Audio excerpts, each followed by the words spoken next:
Hello, beautiful people. Welcome back to my YouTube channel.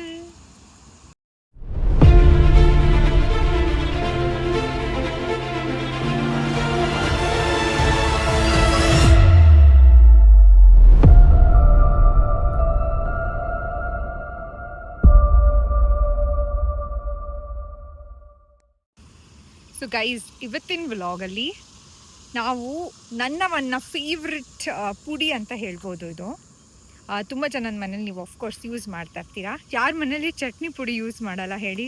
So ಇವತ್ತಿನ vlog chutney ಪುಡಿ ಹೆಂಗೆ ಮಾಡೋದು ಅಂತ. ನಮ್ಮ ಮನೇಲಿ ನಮ್ಮ ಅಜ್ಜಿ ನಮ್ಮ ಅಮ್ಮ ಎಲ್ಲ ಮಾಡೋ ಚಟ್ನಿ ಪುಡಿ ಒಂಥರ ತುಂಬ famous. So step by step ರೆಸಿಪಿನ ಶೂಟ್ ಮಾಡಿ ನಮ್ಮಮ್ಮ ನನಗೆ ಕಳಿಸ್ಕೊಟ್ಟಿದ್ದಾರೆ. ಸೊ ಬನ್ನಿ ಚಟ್ನಿ ಪುಡಿ ಹೆಂಗೆ ಮಾಡೋದು ಅಂತ ನೋಡ್ಕೊಂಬರೋಣ. ಎಲ್ಲರಿಗೂ ನಮಸ್ಕಾರ. ಈ ದಿನ ನಾ ಚಟ್ನಿ ಪುಡಿ ಹೇಗ್ ಮಾಡೋದು ಅಂತ ಅಂದ್ಬಿಟ್ಟು ಹೇಳ್ಕೊಡ್ತಾ ಇದ್ದೀನಿ.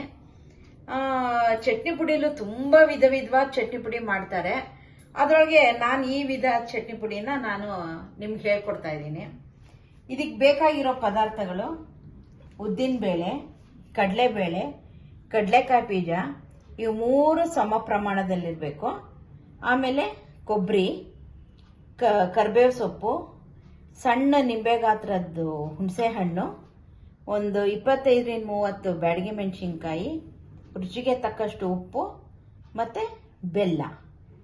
ಈಗ ಮೊದಲಿಗೆ ನಾವು ಒಲೆನ ಆಫ್ ಮಾಡ್ಕೊಂಡು ಬಾಣಲೆ ಇಟ್ಟು ಒಲೆನ ಆನ್ ಮಾಡ್ಕೋಬೇಕು. ಆಮೇಲೆ ಬಾಣಲೆ ಕಾದ್ಮೇಲೆ ಈ ಎಲ್ಲ ಪದಾರ್ಥಗಳನ್ನು ಹುರ್ಕೋಬೇಕು.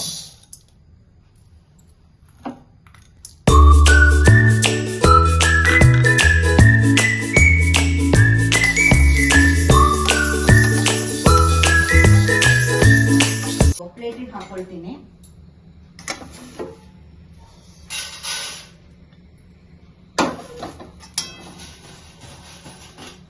ಆಮೇಲೆ ಉದ್ದಿನಬೇಳೆ ಹಾಕೋತಾ ಇದ್ದೀನಿ. ಇದು ಕೂಡ ಗೋಲ್ಡನ್ ಬ್ರೌನ್ ಬರೋ ತನಕನೂ ಹುರಿಬೇಕು.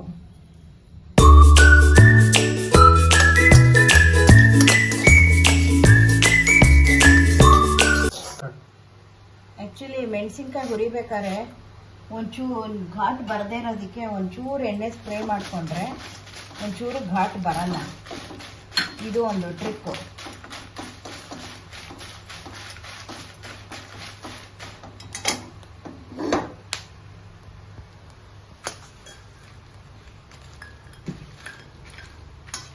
ಆಮೇಲೆ ಕೊಬ್ಬರಿನ ಹಾಕಿ ಹುರಿಬೇಕು. ಬೇಗ ಆಗೋಗುತ್ತೆ, ಯಾಕೆಂದರೆ ಆಲ್ರೆಡಿ ತುರಿದಿರೋದ್ರಿಂದ ಕೊಬ್ಬರಿ ಬೇಗ ಸೀದೋಗುತ್ತೆ. ಸೊ ಬೇಗ ಕೈ ಆಡಿಸ್ಕೊಂಡು ತೆಗೆದುಬಿಡಬೇಕು.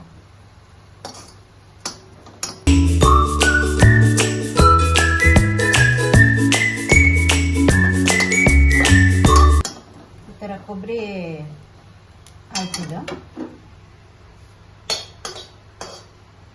ಈಗ ಕರಿಬೇವು ಹುರ್ಕೊಳ್ಳೋಣ.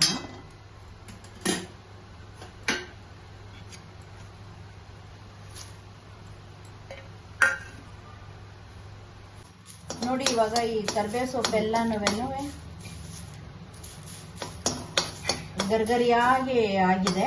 ಎಲ್ಲ ಒಂಥರ ಬಾಡ್ಕೊಂಡಂಗೆ ಆಗ್ಬಿಟ್ಟಿದೆ. ಇದು ಸರಿಯಾದ ಹದ. ಈಗ ತೆಗೆದ್ಬಿಡ್ಬೇಕು.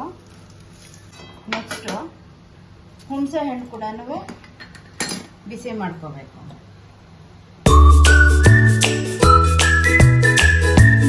ಚೆನ್ನಾಗಿ ಗ್ರೈಂಡು ಆಗುತ್ತೆ. ಜೊತೆಗೆ ಚಟ್ನಿ ಪುಡಿನೂ ಗರಂ ಗರಮಾಗಿ ಚೆನ್ನಾಗಾಗುತ್ತೆ. ಒಲೆನ ಆಫ್ ಮಾಡಿಬಿಡೋಣ. ಹುಣಸೆ ಹಣ್ಣು ಬಾಣಲೆಲ್ಲೇ ಇರಲಿ. ನೋಡಿ, ಎಲ್ಲನೂ ಇವಾಗ ಗೋಲ್ಡನ್ ಬ್ರೌನ್ ಕಲರ್ ಹುರಿದಿದ್ದೀನಿ. ಕಡಲೆಬೇಳೆ, ಉದ್ದಿನಬೇಳೆ, ಆಮೇಲೆ ಕೊಬ್ಬರಿ, ಕಡಲೆಕಾಯಿ ಬೀಜನೂ ಅಷ್ಟೇ. ಈ ಥರ ಎಲ್ಲನೂ ಹುರಿದು ಈಗ ಎಲ್ಲನೂ ಪುಡಿ ಮಾಡ್ಕೋಬೇಕು. ನೋಡಿ ಸ್ನೇಹಿತರೆ, ಈ ಥರ ಎಲ್ಲನೂ ಹುರ್ಕೊಂಡಿದ್ದೀನಿ.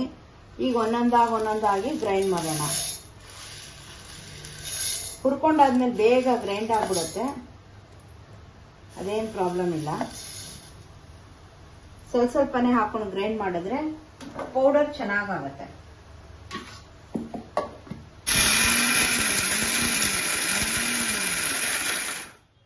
ಈಗೆಲ್ಲ ಇನ್ನೊಂದು ಪಾತ್ರೆಗೆ ಬಗ್ಗಿಸ್ಕೊಂಬಿಡೋಣ. ಫಸ್ಟ್ ಎಲ್ಲ ಬೇಳೆನೆಲ್ಲ ಗ್ರೈಂಡ್ ಮಾಡಿಕೊಂಡ್ರೆ ಕೊಬ್ಬರಿ ಯಾವಾಗ ಅಂಟಲ್ಲ, ಇವೆಲ್ಲ ಬೇಳೆಗಳು ಚೆನ್ನಾಗಿ ಗ್ರೈಂಡ್ ಆಗುತ್ತೆ. ನೋಡಿ ಸ್ನೇಹಿತರೆ, ಈಗೆಲ್ಲಾನು ಬೇರೆ ಬೇರೆ ಮಿಕ್ಸಿ ಬೇರೆ ಬೇರೆ ಹುರಿದ್ಬಿಟ್ಟು ಎಲ್ಲ ಪುಡಿಗಳನ್ನ ಮಾಡಿಕೊಂಡು ಮಿಕ್ಸಿನಲ್ಲಿ ಇವಾಗ ನೆಕ್ಸ್ಟು ಉಪ್ಪು ಮತ್ತು ಬೆಲ್ಲ ಎಲ್ಲಾನು ಮಿಶ್ರಣ ಮಾಡಿದ್ದೀನಿ. ಈಗ ನೆಕ್ಸ್ಟು ಎಲ್ಲಾನು ಎಲ್ಲ ಹೊಂದಿಸ್ಬಿಟ್ಟು ಚೆನ್ನಾಗಿ ಕಲಿಸ್ಬಿಟ್ಟು ಟೇಸ್ಟ್ ನೋಡೋ ಸಮಯ ಬಂತು.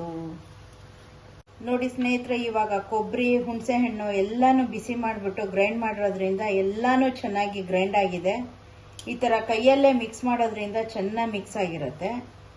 ಕೋರ್ಸ್ ಗ್ರೈಂಡಿಂಗ್ ಆದರೆ ಇದ್ರದ್ದು ರುಚಿ ಇನ್ನೂ ಚೆನ್ನಾಗಿರುತ್ತೆ ಅಂತ ನಾನು ಭಾವಿಸ್ತೀನಿ. ಇವಾಗ ಟೇಸ್ಟ್ ನೋಡೋ ಸಮಯ ಬಂದಿರೋದ್ರಿಂದ ಶಶಿಧರ್ ಅವ್ರಿಗೆ ಟೇಸ್ಟ್ ಕೊಡ್ತಾ ಇದ್ದೀನಿ. ಚಟ್ನಿ ಪುಡಿ ರುಚಿ ನೋಡ್ತಾ ಇದ್ದೀನಿ.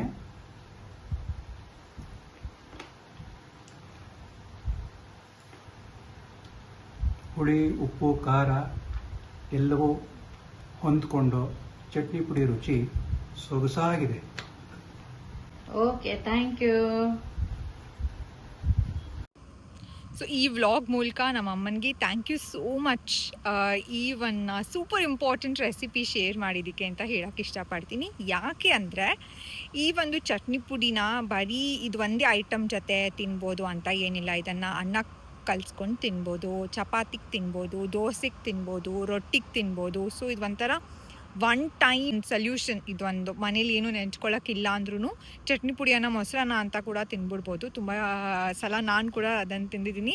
ಇದನ್ನು ಬ್ಯಾಚುಲರ್ಸ್ ಆಗಲಿ, ಸ್ಟೂಡೆಂಟ್ಸ್ ಆಗಲಿ, ಯಾರು ಬೇಕಂದ್ರೂ ಇದನ್ನು ಮಾಡಿ ಸುಮಾರು ವಾರಗಳಿಗೆ, ತಿಂಗಳುಗಳಿಗೆ ಇದನ್ನು ಸ್ಟೋರ್ ಕೂಡ ಮಾಡ್ಬೋದು, ಏನೂ ಆಗಲ್ಲ. ಸೊ ಈ ರೆಸಿಪಿನ ಶೇರ್ ಮಾಡಿದ್ದಕ್ಕೆ thank you so much. And ನಿಮ್ಮೆಲ್ಲರಿಗೂ ಈ ವ್ಲಾಗ್ ತುಂಬ ಇನ್ಫಾರ್ಮೇಟಿವ್ ಆ್ಯಂಡ್ ಯೂಸ್ಫುಲ್ ಅಂತ ಭಾವಿಸ್ತಾ ನಾನು ಈ ವ್ಲಾಗ್ನ ಇಲ್ಲೇ ಎಂಡ್ ಮಾಡೋಕ್ಕೆ ಇಷ್ಟಪಡ್ತೀನಿ. ನಾನು ಪ್ರತಿ ಸಲ ಹೇಳ್ದಂಗೆ ಚೆನ್ನಾಗಿರಿ, ಖುಷಿಯಾಗಿರಿ, ಚೆನ್ನಾಗಿ ತಿನ್ನಿ, ಕಣ್ಣು ತುಂಬ ನಿದ್ದೆ ಮಾಡಿ ಅಂತ ಹೇಳ್ತಾ ಮತ್ತೆ ನಿಮ್ಮೆಲ್ಲರಿಗೂ ಮುಂದಿನ ವ್ಲಾಗಲ್ಲಿ ಸಿಗ್ತೀನಿ. ಅಲ್ಲಿವರೆಗೂ ಟೇಕ್ ಕೇರ್.